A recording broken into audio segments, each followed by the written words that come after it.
their minds remain constantly occupied with different worries. Where will the money come from tomorrow? How will I progress in my career? What will happen to my children's education and future?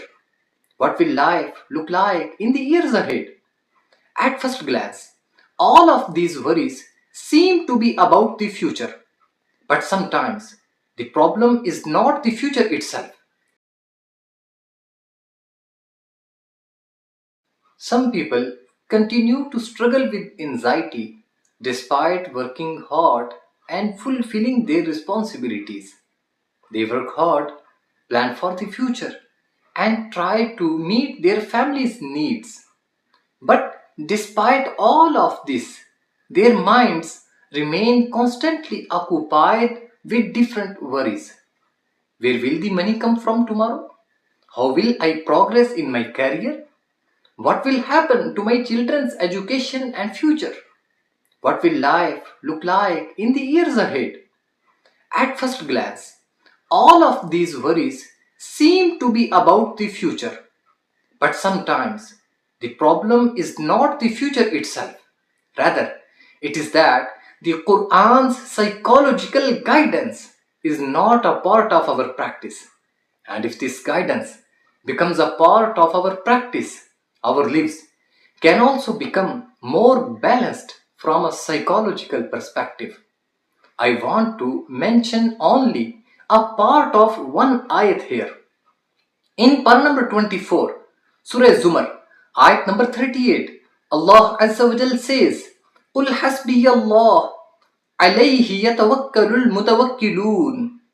Say, Allah is sufficient for me.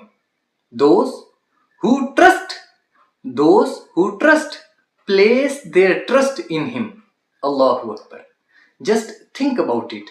How much psychological power is there in this sentence? Allah Azza wa Jal is sufficient for me. Allahu Akbar.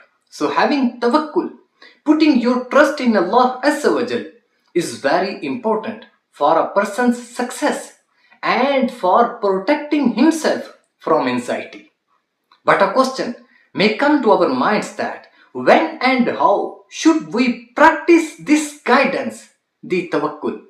To understand the concept of tawakkul, it is very important for a Muslim to understand the limits of his responsibilities. What is our responsibility? As Muslims, our responsibility is to make our full effort to complete our tasks, take the necessary means, try to make the right decisions, and use of our abilities and resources in the best possible way.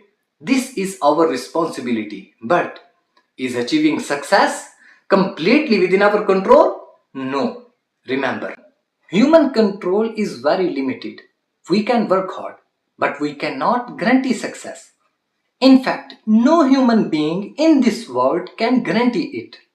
We can plan for our children's future, but we cannot control every circumstance that may come into their lives. We can strive to earn our risk, but when, where, and through what means our provision will come is not within our control. And this is where the problem begins. When we expect more from ourselves than what is actually within our control. And these expectations can also make us suffer from stress and anxiety. But with tawakkul, a person places their expectations not in themselves, but in Allah Azza wa Jal, who has power over everything. So in this way, unnecessary stress begins to leave us and we are blessed with the peace of mind. And finally, an important point.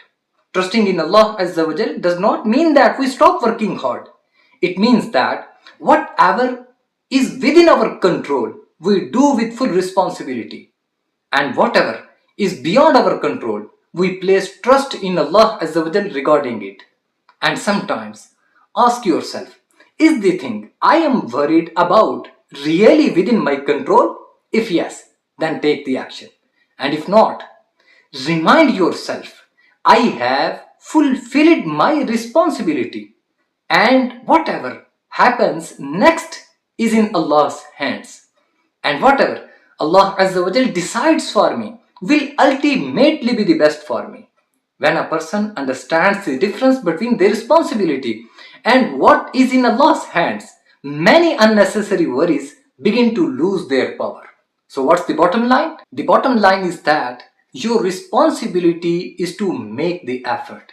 Granting success is in Allah's hands.